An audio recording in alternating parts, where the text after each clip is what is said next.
नमस्कार। मुद्दा तो है मैं आपका स्वागत है। मैं हूं आपके साथ ब्रजेश चौकसी। आज मुद्दा है शिवराज के निशाने पर कौन। मध्य प्रदेश में राहुल गांधी की भारत जोड़ो यात्रा अगले महीने प्रवेश करने वाली है। इससे पहले सियासी पारा चढ़ चुका है। मुख्यमंत्री शिवराज सिंह चौहान लगातार नेहरू गांधी परिवार पर हमलावर हैं। एक दिन पहले कर्नाटक से चौहान ने राहुल गांधी की भारत जोड़ो यात्रा पर सवाल उठाते हुए कहा था कि पंडित जवाहरलाल नेहरू ने सत्ता के लिए देश के 2 टुकड़े करा दिए थे। तो राहुल गांधी अब किस मकसद से भारत जोड़ो यात्रा पर निकले हैं। तो आज सरदार वल्लभ भाई पटेल की जयंती के अवसर पर चौहान ने फिर पंडित नेहरू पर निशाना साधा। सीएम ने कहा, नेहरू के कारण हम पाकिस्तान से अपनी जमीन नहीं छुड़ा पाए क्योंकि उन्होंने अचानक युद्ध विराम कर दिया था। भारत जोड़ो यात्रा पर जारी सियासत के बीच पूर्व मुख्यमंत्री दिग्विजय सिंह के एक पत्र ने भी कांग्रेस में हलचल मचा दी है। इस पत्र के भी सियासी मायने निकाले जा रहे हैं। बीजेपी कह रही है कि खुद के फोटो बैनर पोस्टर पर नहीं लगाने का कहकर सिंह एक तीर से 2 निशाने साध गए। पहला, उन्हें डर है कि कहीं कांग्रेस के वोट न कट जाएं। दूसरा, वे चाहते हैं कि दूसरे नेता भी ऐसा नहीं कर पाएं। तो कांग्रेस कह रही है यात्रा की सफलता देख बीजेपी नेता इस तरह की बयानबाजी कर रहे हैं। लेकिन सवाल यह है कि नेहरू के बहाने चौहान किस पर निशाना साध रहे हैं और क्या यात्रा के मध्य प्रदेश में प्रवेश करने से पहले कांग्रेस की गुटबाजी फिर सामने आ गई है। यह जानने की कोशिश करेंगे, लेकिन पहले देखिए हमारी एक खास रिपोर्ट।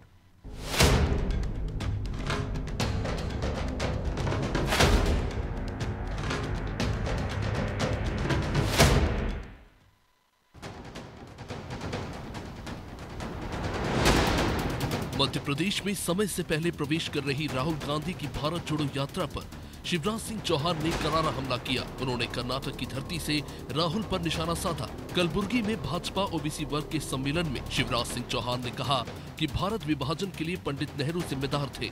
अब राहुल गांधी किस भारत को जोड़ने निकले हैं। मुख्यमंत्री ने सवाल किया कि 1947 में जल्द से जल्द सत्ता पाने की चाहत में नेहरू ने देश को 2 टुकड़ों में बांट दिया था। अब राहुल गांधी की भारत जोड़ो यात्रा का मकसद क्या है। शिवराज के निशाने पर नेहरू ऐसे समय में आए हैं जब राहुल गांधी की यात्रा नवंबर में मध्य प्रदेश में प्रवेश करने वाली है। एक तरफ तो इस यात्रा की अवधि 3 दिन कम कर दी गई, तो वहीं दूसरी तरफ दिग्विजय सिंह ने यात्रा के बैनर और पोस्टर में उनकी तस्वीर ना लगाने की अपील की। यानी मध्य प्रदेश में राहुल गांधी की यात्रा शुरू होने से पहले ही बवंडर में घिर गई है। कांग्रेस के भीतर इस यात्रा को लेकर मतभेद देखने को मिल रहे हैं। जो रुख दिग्विजय सिंह ने अख्तियार किया है, क्या उसी के चलते राहुल गांधी की यात्रा मध्य प्रदेश में सफल हो सकेगी, ये बड़ा सवाल है। एक तरफ नरेंद्र मोदी जी और दूसरी तरफ राहुल बाबा भारत जोड़ो यात्रा कर रहे हैं। अरे राहुल गांधी जी, ये तो बताओ भारत तोड़ा किसने। 1947 में जल्दी सत्ता प्राप्त करने की चाह में अगर भारत के टुकड़े किए तो पंडित जवाहरलाल नेहरू ने दिए, कांग्रेस ने दिए। ये भारत तोड़ने वाले या भारत जोड़ो की बात कर रहे हैं। कांग्रेस को राहुल गांधी की यात्रा की सफलता में कोई संदेह नहीं है। कांग्रेस का कहना है कि राहुल गांधी की यात्रा से घबराए भाजपा नेता उल्टी सीधी बयानबाजी कर रहे हैं। तो शिवराज जी को इतिहास की जानकारी नहीं, और इतिहास की जानकारी इसलिए नहीं कि उनकी पार्टी के किसी भी नेता ने ना आज़ादी की लड़ाई में भाग लिया, और ये तो अंग्रेजों की मुखबिरी करने वाले लोग हैं, माफ़ी मांगने वाले लोग हैं। अब नेहरू जी क्या हैं, ये शायद शिवराज सिंह चौहान को नहीं मालूम होगा। ये उन्हें अपने नेताओं से पूछना चाहिए जो उस समय के थे, जिनको पता है नेहरू जी का देश की आज़ादी में क्या योगदान है, कितने वर्ष वो जेल में रहे, और नेहरू जी के कारण ही आधुनिक भारत के निर्माता उनको कहा जाता है। देश की आज स्थिति है। कमलनाथ जी तो कहते हैं कि जिस स्कूल में शिवराज जी पढ़े हैं वो स्कूल भी नेहरू जी और कांग्रेस ने बनवाया है, और यदि मोदी जी भी स्कूल गए हैं तो वो स्कूल भी कांग्रेस की देन है। तो बेहतर हो पहले इतिहास की जानकारी लेना, फिर नेहरू जी को कोसने का काम। भारत विभाजन के लिए भारतीय जनता पार्टी शुरू से ही कांग्रेस को जिम्मेदार ठहराती रही। भाजपा कश्मीर समस्या के लिए भी पंडित नेहरू को जिम्मेदार मानती है। कुछ दिन पहले किरण रिजिजू ने एक लेख में कश्मीर समस्या के लिए पंडित जवाहरलाल नेहरू को जिम्मेदार ठहराया था। अब शिवराज सिंह चौहान ने पंडित नेहरू पर निशाना साधा है। शिवराज ने एक तीर से 2 निशाने किए हैं। उन्होंने राहुल गांधी को भी लपेटे में लिया, तो उधर दिग्विजय सिंह ने जिस तरह से अपने बैनर पोस्टर न लगाने की अपील सार्वजनिक की, उससे लग रहा है कि कांग्रेस के भीतर भी यात्रा को लेकर ज्यादा उत्साह नहीं है। ब्यूरो रिपोर्ट, अनादि टीवी।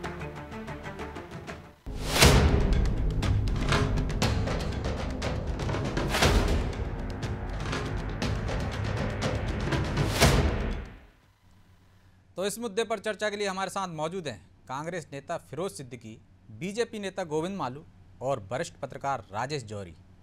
तीनों मेहमानों का बहुत बहुत स्वागत है। जौहरी जी, शुरुआत आपसे करेंगे। हम देख रहे हैं लगातार, चाहे कर्नाटक में जो बयान दिया हो शिवराज जी ने, चाहे आज पटेल की जयंती पर 2 दिन से नेहरू पर निशाना साध रहे हैं, इसके पीछे और इसके क्या मायने हैं? दूसरा, एक दिग्विजय सिंह ने पत्र लिखा है कमलनाथ जी को कि उनके बैनर पोस्टर ना लगाए जाएं भारत जोड़ो यात्रा के स्वागत में जो तैयारियां चल रही हैं उसमें। इसको आप किस नज़रिए से देखते हैं? क्या है इसके पीछे की उनकी मंशा? दिग्विजय सिंह जी की एक खासियत ये है कि वे हमेशा मुखर रहते हैं। जो भी बात उनके दिल में होती है, वो चाहे फिर वो बीजेपी के खिलाफ हो, चाहे किसी भी मुद्दे पे हो, वो इसकी चिंता नहीं करते हैं कि किसको बुरा लग रहा है और कौन कौन उससे खुश हो रहा है। तो अगर उन्होंने कुछ कहा, अच्छा एक और बात है कि वो एक जो है विद्वान आदमी है, जो कि इंजीनियर है, उस जमाने की GSITS के पढ़े हुए हैं। और जौहरी जी, ये भी कहा जाता है कि वो बिना सोचे समझे कुछ नहीं कहते, उसके जरूर सियासी मायने होते हैं। उनकी बात का मायना जरूर होता है। अगर कोई कहे कि नहीं है तो ऐसा हो ही नहीं सकता, क्योंकि उनके एक तीर के कई निशाने होते हैं। बिल्कुल, मतलब सिर्फ एक निशाना नहीं होता है। कभी कोई बात वो कहते हैं तो उसके पीछे बहुत सारे निशाने उनके रहते हैं, और ऐसा लगता है कि कहीं ना कहीं किसी बात से वो आहत हो गए हैं, ऐसा लगता है। अब बाकी ये है कि कांग्रेस को अगर सब कुछ सही लग रहा है तो हमको और आपको कुछ सोचने की जरूरत ही नहीं है, क्योंकि सवाल ये है कि अगर उनकी पार्टी को इसमें कोई ऐतराज नहीं है तो हमको और आपको या बीजेपी को कहने का शायद अधिकार नहीं है, क्योंकि पार्टी को अगर लग रहा है सब कुछ ठीक है तो ठीक है।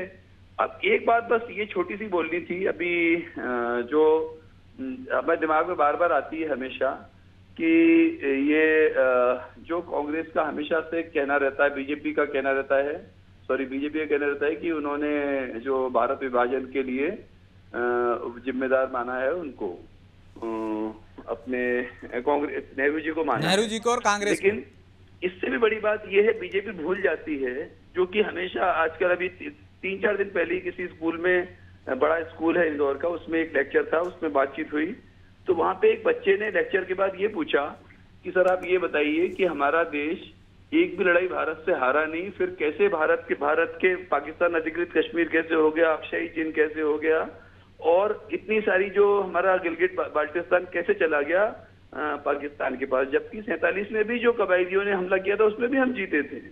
तो इस बात का जवाब हमें तो नहीं मिला, लेकिन हाँ अपन अपने कांग्रेस के मित्रों से ये वाला जवाब जरूर लेना चाहेंगे कि वो ये जरूर जवाब दें। और इसमें अगर भारत जोड़ो यात्रा है तो भारत तब तक अधूरा है जब तक जितना हिस्सा उसका गया है वो वापस ना आए। अगर वो वापस आएगा, उसके लिए भारत जोड़ो यात्रा है तो बहुत अच्छी बात है, और उसके समेत दूसरे भी कई मुद्दे होंगे कांग्रेस के, नो डाउट। अगर इतनी बड़ी यात्रा, इतनी बड़ी पार्टी, अपने देश की सबसे पुरानी पार्टी निकाल रही है, पर साथ में ये मुद्दा जरूर होना चाहिए कि जो हिस्सा हमारे यहाँ से निकल गया है वो हमारे यहाँ पे वापस आना चाहिए, और बाकी देश में तो एकता अखंडता होनी ही चाहिए, उसमें कोई शक ही नहीं है। बिल्कुल। पर कहीं ना कहीं जो राजनीति में जो इंसान कुछ बयान देता है उसके कई मायने निकलते हैं, तो वो मायने शायद 1-2 दिन में हमें पता चलेगी क्या होने वाला है। बिल्कुल, दिग्विजय सिंह के बयानों के मायने क्या हैं ये तो पता चल जाएगा, लेकिन जौहरी जी कह रहे हैं, फिरोज जी, कि वो कहीं ना कहीं आहत हुए हैं और उनके हर बयान के सियासी मायने निकाले जाते हैं।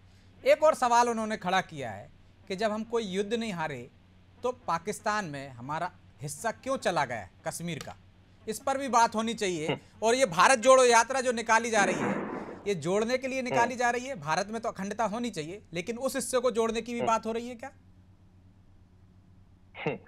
पहली चीज तो ये है कि दिग्विजय सिंह जी ने जो पत्र लिखा है वो कोई नई बात नहीं की है। आपको याद होगा राहुल गांधी जी 2018 में भेल के PHL के दशहरा मैदान में आए थे, तब भी मीडिया ने यही सवाल उठाए थे और भारतीय जनता पार्टी ने कि दिग्विजय सिंह जी का कटआउट नहीं है। दिग्विजय सिंह जी ने फोन करके मना कर दिया था कि मेरा कटआउट लगना नहीं चाहिए, जबकि उनका कटआउट बन गया था। ठीक है, बाद में पार्टी को यह कहना पड़ा कि नहीं उनका कटआउट हमने नहीं बनवाया था। ठीक है, आपको ये और बता दूं, दिग्विजय सिंह जी, आप उनके इतने समर्थक हैं, लेकिन उनके जन्मदिन पे आपको कहीं पोस्टर लगे नजर नहीं आएंगे दिग्विजय सिंह जी के। नंबर 3 बात, उनके टूर प्रोग्राम में लिखा होता है कि कोई फूल मालाएं नहीं लगाई जाए। कई बार वो वहां से मना कर दिया जाता है। दिग्विजय सिंह जी अगर देख ले कि इसने पोस्टर लगाया है, ठीक है, तो उसको बुला के समझा देते कि आगे से दिखना नहीं चाहिए। कहीं भी दिग्विजय सिंह जी मध्य प्रदेश में जाएंगे, कहीं आपको उनके पोस्टर, स्वागत में फूल मालाएं, ये चीजें नहीं देखने मिलेगी। तो ये दिग्विजय सिंह जी का गांधीवादी तरीका है। क्योंकि अब भारत जोड़ो यात्रा में लाखों पोस्टर लगने हैं, तो कार्यकर्ता लगाएंगे, इसलिए उन्होंने बिल्कुल पत्र लिख के स्पष्ट संदेश दे दिया कि मेरा फोटो नहीं लगना चाहिए। ठीक है, तो इसमें कहीं कोई दिग्विजय सिंह जी ने कहीं पार्टी से नाराजगी है या दिग्विजय सिंह जी है, दिग्विजय सिंह जी ही इस यात्रा के, भारत जोड़ो यात्रा के संयोजक है। ठीक है, अब नंबर 2 बात आपने पूछी थी कि आज सरदार पटेल की जयंती है, तो शिवराज जी ये क्यों भूल गए कि सरदार पटेल ने ही आरएसएस को बैन लगाया था, और सरदार पटेल ने ही अपनी कलम से लिखा था कि इनके जो काम है आरएसएस के, ये विघटनकारी हैं, ये देश को आगे बहुत परेशानी पहुंचाएंगे। तो फाइलों में दर्ज है। और आरएसएस ने भी ये कहा था कि देखो साहब, हम कोई राजनीतिक काम में हिस्सा नहीं लेंगे, हम केवल सांस्कृतिक काम करेंगे। क्या आज आरएसएस सांस्कृतिक काम करता है? जौहरी जी से पूछिए कि ऐसा हुआ था क्या। अब नंबर 3 बात कि हम कोई युद्ध नहीं हारे, ठीक है, तो आपको ये नहीं पता कि भारत का बंटवारा कैसे हुआ था। आप तीनों लोगों को मैं चुनौती देता हूं कि आप बता दो कि भारत का बंटवारा हुआ कैसे था, और किया ऐसे कौन सा डॉक्यूमेंट क्रिएट हुआ था जिससे भारत का बंटवारा किया गया, बता दो। चलो आप बताओ, फिर आंसर मैं देता। इस पे तो हम दूसरे दिन भी चर्चा कर लेंगे। उस सवाल का नहीं, जवाब आज ही दिया आपने बताओ कि ना। भारत जोड़ो यात्रा पर नहीं। निकले हैं, जो सवाल उन्होंने उठाया था जौहरी जी ने, तो क्या उसमें वो हिस्सा भी शामिल रहेगा जो अधिकृत पाकिस्तान के पास है, कश्मीर का? देखिए, ये उन लोगों को समझ नहीं आ सकता जो लोग नफरत फैलाते हैं 24 घंटे। जो लोग, राहुल गांधी आज निकले कि इस देश में जो नफरत का वातावरण बन गया है, अमेरिका ने हमको मोस्ट कंसर्न नेशंस में डाल दिया है कि भैया इनके हालात जो है वो ठीक नहीं है। ऑर्गेनाइजेशन ऑफ इस्लामिक कॉरपोरेशन ने कहा है कि ये भारत में जो आरएसएस की जो रेजीम काम कर रही है, ये रेजीम जो है ये देश और दुनिया के लिए खतरनाक साबित होगी। हमारे देश के लोग जाते हैं, आज जय शिव शंकर गए थे, उनके मुंह में दही जमा दिया था वहां की मीडिया ने। हिंदू मुस्लिम के इतने क्वेश्चन पूछे कि उनके मुंह से जवाब नहीं देते बना, प्रेस कॉन्फ्रेंस छोड़ के भागना पड़ा। इसलिए अभी मुद्दे को नहीं भटकाया जाए। अभी ये है कि जो भारतीय जनता पार्टी, जो नरेंद्र मोदी कर रहे हैं, देश के प्रधानमंत्री, कोई आज तक देश में ऐसा प्रधानमंत्री नहीं है जिसने ये कहा हो कि ये बताओ कि ये ना, ये आप कपड़े देख के पहचान सकते हैं कि कौन लोग विरोध कर रहे हैं। ये आज तक देश में ऐसी भाषा किसी प्रधानमंत्री ने नहीं बोली। अब आप बता दो मुझे कि इस देश का बंटवारा हुआ कैसे था, बताओ। तो क्या जोड़ने निकले हैं ये तो बता दीजिए एक लाइन में, क्या जोड़ने निकले? बिल्कुल कहाँ देश में बंटवारा हो रहा है? खत्म, बंटवारे की तो भारत जोड़ने की बात कर रहे हैं, तो जो भारत अलग कहाँ हो गया? भारत जोड़ो जो समाज में विघटन फैलाया है आरएसएस ने और भारतीय जनता पार्टी और नरेंद्र मोदी ने, जो समाज में हिंदू मुस्लिम का बंटवारा किया है, हम लोगों को राहुल गांधी ये बताने निकले कि नफरत छोड़ो, ये मालू जी, राहुल गांधी ये बताने निकले हैं कि हिंदू मुस्लिम का जो बंटवारा कर रखा है आपने, उसको जोड़ने के लिए निकले हैं। भारत जोड़ो यात्रा का ये मकसद है। और आपको क्यों लगता है कि जो आप आरोप लगा रहे हैं लगातार कि सिर्फ एक नेहरू परिवार ने ही आज़ादी दिलाई थी, बाकी किसी ने नहीं दिलाई? और दिग्विजय सिंह के पत्र के 2 मायने क्यों निकाल रहे हैं? वो दूसरे नेताओं को भी नसीहत दे रहे हैं कि वो भी पोस्टर ना लगाएं, और या उनके पोस्टर लगाने से वोट कट जाते हैं कांग्रेस के। देखिए ब्रजेश जी, सही बात तो ये है कि कांग्रेस ने दिग्विजय सिंह को नकार दिया है। दिग्विजय सिंह जी ने तो केवल चेहरा बचाने की कवायद की है। इन्होंने खुद ने इनके वचन पत्र में 2018 में उनको तरजीह नहीं दी, 10 साल के मुख्यमंत्री का अपना चेहरा नहीं बनाया, और अमरनाथ जी और सिंधिया जी के फोटो उसमें शाया करके और उसको लोगों में वितरित किया। तो पहली बात तो ये है कि दिग्विजय सिंह जी ने केवल इस बात के लिए कि राहुल गांधी यहाँ आएंगे, घूमेंगे, जब उनको चित्र नहीं दिखेंगे इनके, तो वो उनको ये सोचने पर मजबूर होना पड़ेगा कि दिग्विजय सिंह जी की प्रदेश में लोकप्रियता कितनी बची, तो अपना आगे का भविष्य तय करने के लिए उन्होंने पहले ही पासा फेंक दिया कि भैया हमारे फोटो कोई न लगाएं।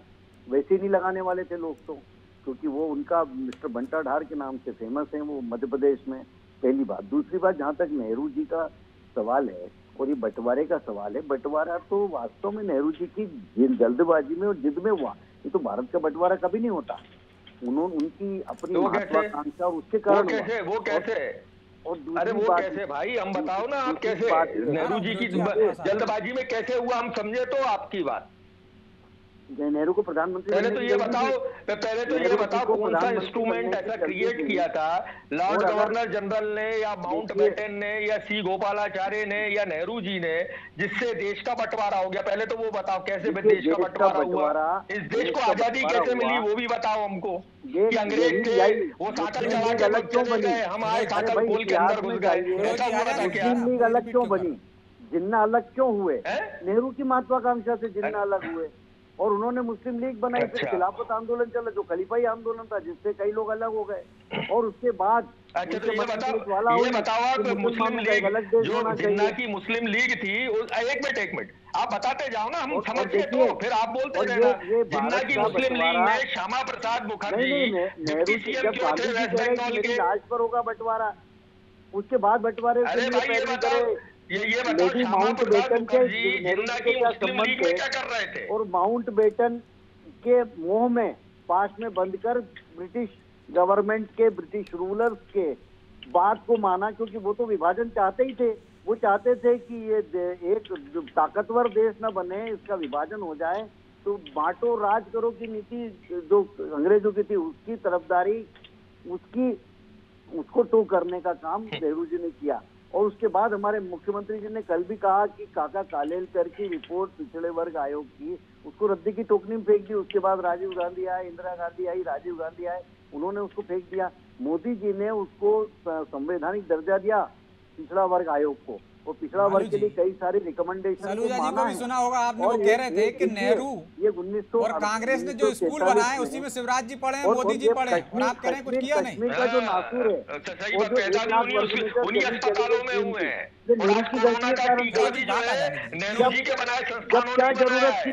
क्या जरूरत थी जब पटेल प्रधान गृह मंत्री थे तो नेहरू जी को रेडियो पर देश के नाम संदेश देने की और जनमत संग्रह कराने की, जब उन्होंने रोका सरदार पटेल ने, तो तब तक देर हो चुकी थी, ऑन एयर हो चुका था वो।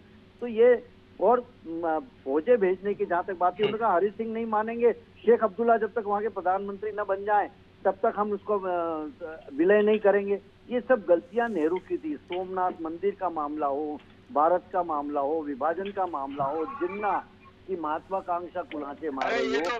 अरे भैया क्या चौकसे जी आपने क्या इनको प्रचार के लिए बुलाया है? फिरोज जी आप तो मैंने आपसे सवाल किया है कि मुझे सवाल मुझे कर लेने दीजिए। सच्चाई और वास्तविकता से अवगत कराने, इतिहास का सही दिग्दर्शन, सही परिप्रेक्ष्य में तवारीख के पन्नों को आप देखें कि किस तरीके से ये हुआ था विभाजन और क्यों हुआ था, किसकी लाश पर विभाजन करने के मत जाइए आप, वो लंबी चर्चा हो जाएगी, उतना समय नहीं है। मालू जी, फिरोज जी, सीएम ने एक और आरोप लगाया है कि आपने गलत इतिहास पढ़ाया कि सिर्फ नेहरू और कांग्रेस ने ही आजादी दिलाई है। बोल रहे हैं मानगढ़ जा रहे हैं हम 1 तारीख को, कई लोगों ने, हजारों लोगों ने शहादत दी है उसके लिए, बलिदान दिया है। इतिहास गलत पढ़ाया गया। चंद्रशेखर आजाद और भगत सिंह और इन लोगों को तो आतंकवादी मानते थे ये लोग, बाद में तक पढ़ाया था इन्होंने। ठीक है, मालू जी जवाब ले लेते हैं फिरोज जी। अब ऐसा है, सब फेक डिग्री वाले हैं इधर। मोदी की डिग्री पूछो नहीं पता, स्मृति ईरानी की डिग्री नहीं पता, शिवराज सिंह की पूछो तो भी नहीं मिलेगी आपको। सुनते जाओ आप, ये सब फेक डिग्री वाले हैं। इनके यहाँ जो है, इनके यहाँ कोठलिया कल्चर है। कभी आप कहते हो कि आपके बनाए स्कूलों में पढ़े हैं, फिर कभी कह रहे हो फेक डिग्री है। अरे हाँ तो है ही ना, फेक डिग्री, पास थोड़ी हुए, अब पढ़े हैं बस, खाली पास थोड़ी हुए। ये तो खाली चड्डा पहन के घूमा करते थे वो शाखाओं में, खाली नाम लिखा था इनका रजिस्टरों में। सुनो तो आप, अभी ये नहीं बता पाए, मैं आप तीनों को, अरे रुक जा भैया, जरूर अरे रुक जा। और अरे आपने क्यों चुना शशि थरूर को, क्यों नहीं चुना, क्यों चुना? अरे रुको, पढ़े लिखे, अरे वो तो किसी दलित, भैया किसी दलित को अगर इतनी महान कुर्सी पे बिठाएंगे तो मनुवादी जो है, मनुवादियों को तकलीफ तो होगी ना। तो वो आपकी गलती नहीं है इसमें। मनुस्मृति तो उसी ने सावरकर नहीं लिखी थी जिसकी नाम की आप फोटोएं लगाते हो। देखिए मनुवादी होते तो हम देश का राष्ट्रपति बनाते, दलित को और अनुसूचित जाति दलित को और मुद्दे पे आ जाइए। मुद्दे पे अब मुद्दे पे आ जाओ। अब मुद्दे पे आ जाइए। हम आजाद को मुद्दे पे ये है राष्ट्रपति नहीं बनाते। ये है चलो अब आप सीख लो। ये जो है इंडियन इंडिपेंडेंस एक्ट पास किया था अंग्रेजों ने। आपको पता है किस तारीख को? 15 जून 1947 को। और उसपे उन्होंने स्पष्ट लिख दिया था India will be divided in the 2 territories. ठीक है, ये लिखा हुआ था स्पष्ट उसमें। और रही बात हमने गलत इतिहास पढ़ाया। आप बताओ, भगत सिंह वार्ड कहीं भारतीय जनता पार्टी ने कहीं बनाया है? भगत सिंह की मूर्ति कहीं भारतीय जनता पार्टी ने लगाई है? चंद्रशेखर आजाद का जो है महिमा मंडन से लेके अगर इतिहास में क्या चौकसे जी आपने नहीं पढ़ा है? अशफाकुल्ला खान को नहीं पढ़ा है? राम प्रसाद बिस्मिल को नहीं पढ़ा है? बस गलती ये हो गई कांग्रेस से। मैं कह रहा हूँ ना, इतिहास हमने पूरा नहीं पढ़ाया। गलती ये हो गई कि सावरकर 60 रुपए लेता था अंग्रेजों की जाके, है ना। देश का पहला गद्दार जो था वो सावरकर था। देश का पहला आतंकवादी जो था वो गोडसे था। ये हमने नहीं पढ़ाया। हमने ये नहीं पढ़ाया कि कैसे संघ के लोग, हिंदू महासभा के लोग जाके अंग्रेजों की चापलूसी करते थे और क्रांतिकारियों के खिलाफ गवाही देते थे। हमने ये नहीं पढ़ाया। हमने ये नहीं पढ़ाया कि है ना भगत सिंह के खिलाफ आरएसएस के लोगों ने जाके जो है गवाही दी थी। ऑर्डर में लिखा हुआ है उसके। ठीक है, आरएसएस तो आरएसएस के नेता हमने ये नहीं पढ़ाया है। तो बना, ठीक है। और ये बताओ, आंदोलन का विरोध करने के लिए बना। वो देश को भी खलीफाई बनाना चाहते थे, पूरे हिंदुस्तान को, मुल्क को। और ये मालू जी, भारत की संस्कृति है। अरे मालू जी ये बताओ, ये इस्लाम मालू जी ये बताओ पहले, मालू जी ये बताओ, श्यामा प्रसाद मुखर्जी जिन मुस्लिम लीग की सरकार में डिप्टी सीएम क्यों थे? बताओ। श्यामा प्रसाद मुखर्जी तो नेहरू जी की सरकार श्यामा प्रसाद मुखर्जी ने। चलिए आप गलत मुद्दे पर चले गए, भटक गए। जोरी जी को दिखाई। जोरी जी, फिर मेरा ये सवाल तो कांग्रेस में थे सब लोग। जो पत्र दिग्विजय सिंह ने लिखा है उससे क्या फर्क पड़ेगा राहुल गांधी की यात्रा पे? या जो फिरोज जी कह रहे हैं कि बैनर पोस्टर नहीं दिखेंगे, या जो मालू जी आरोप लगा रहे हैं कि उनको नकार दिया है, किनारे कर दिया है? नहीं, फिरोज भाई की बात तो इन्होंने भी बोला कि शायद वो दिग्विजय सिंह नहीं चाहते कि बैनर पोस्टर लगे। हो सकता है इस बात में कहीं कोई दम भी हो, लेकिन ये है कि जब नीचे का कार्यकर्ता को नहीं मालूम है, उससे मैसेज गलत जाता है। उससे क्या होगा कि कहीं ना कहीं ये बात आएगी कि कांग्रेस में सब कुछ ऊपर के लेवल पे ठीक नहीं चल रहा है, ऐसा नीचे का कार्यकर्ता मान सकता है। ऐसा एक बात ये है। लेकिन फिरोज भाई हमारे इतने पढ़े लिखे हैं और वो कह रहे हैं कि मनुस्मृति सावरकर ने लिखी थी।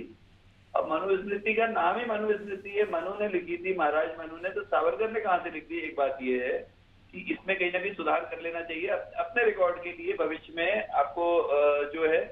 लेकिन एक बात ये है कि अगर इंडिपेंडेंस इंडिया एक्ट जो है, जिसके बारे में आपने अभी जिक्र किया कि अंग्रेजों ने उसको लाए थे, वो माउंटबेटन लाए थे, तो हमें जल्दी क्या थी? हमको कोई जल्दी नहीं थी। हम अगर कितने सारे देश आजाद हो रहे थे, जितने भी अंग्रेजों के अंडर स्टेट्स थी वो सब आजाद हो रहे थे, क्योंकि सेकेंड वर्ल्ड वॉर में अंग्रेज काफी कमजोर पड़ गए थे। भारत अकेला देश नहीं था।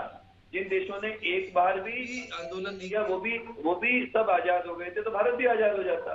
हम उसकी बात नहीं मानते तो ज्यादा अच्छा रहता है, एक बात है। लेकिन अब ये कांग्रेस जाने बीजेपी जाने एक दूसरे पे आरोप प्रत्यारोप का। लेकिन हाँ, आजाद जो हम लोगों ने ये माना है कि उसको हमने उनकी बात मान ली और देश के टुकड़े कर दिए।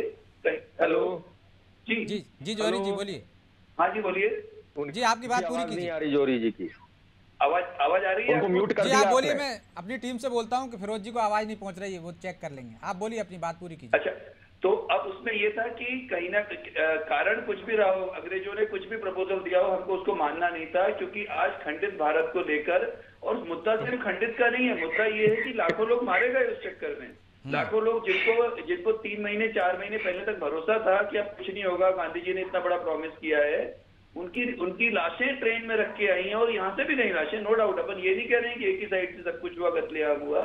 पर वो सब नहीं होता अगर बंटवारा नहीं होता। बंटवारे की बात हम नहीं मानते तो कहीं ना कहीं देश पर कलंक तो है बंटवारे का। अब वो कांग्रेस की गलती है, किसकी गलती है, संघ की गलती है, अंग्रेजों की गलती है, किसी की भी गलती है, पर गलती तो गलती है। लोगों का नुकसान हुआ, लोगों की जानें गई हैं, हजारों लाखों बेटियां उनको लूटा गया है, उनको नोचा गया है। ठीक है, और जब आप आजादी का श्रेय ले रहे हो तो गलती का भी तो करो कि हाँ ये गलती हमसे हो गई थी। फिरोज जी 30 सेकंड में जवाब दीजिए। आपको कुछ पता वता है नहीं चौकसे जी, आप शुरू हो गए डिबेट लेके। अब आप फिरोज जी मेरे ज्ञान के सवाल मत खड़े करो, आपका ज्ञान तो अभी बता दिया ना उन्होंने, क्या बोले जा रहे हो आप ही सर्वाधिक ज्ञानी हो ना, सर्वाधिक ज्ञानी तो आप ही हो। मैं बोल रहा हूँ 30 सेकंड में जवाब दे दो, समय नहीं है। यही बता रहा हूँ। हाँ, मैं आपको वही बता रहा हूँ। जब इंडियन इंडिपेंडेंस एक्ट पास हुआ तो अंग्रेजों ने 2 टेरिटरी अपने आप बना दी। 14 अगस्त को जो था वो उसको पाकिस्तान को बनाया और जिन्ना को हैंडओवर कर दिया, और 15 अगस्त को सी गोपालाचार्य को भारत को हैंडओवर किया है। और उन्होंने ही अपनी टेरिटरी थी, क्योंकि ये हिज मैजेस्टी की टेरिटरी थी भारत। भारत हमारा टेरिटरी नहीं थी। और अंग्रेजों ने एक चीज और कही, सुन लीजिए, मुझे लगता है कि आप डबल से पढ़ के जाना, फिर किसी दिन इस मुद्दे पर और चर्चा कर लेंगे। बहरहाल आप समय की इजाजत नहीं देता, इसलिए चर्चा को यहीं विराम देंगे। आप तीनों मेहमानों को बहुत बहुत धन्यवाद। तो कांग्रेस को सोचना होगा कि जब आज़ादी का श्रेय वो लेती है तो यदि कुछ गलतियां हुई हैं तो उनका भी उसको अपने ऊपर लेना चाहिए कि हमसे गलतियां हो गई। लेकिन सियासत है, सियासत में गलतियां कहाँ मानी जाती हैं, वहाँ तो सिर्फ श्रेय लेने की होड़ होती है।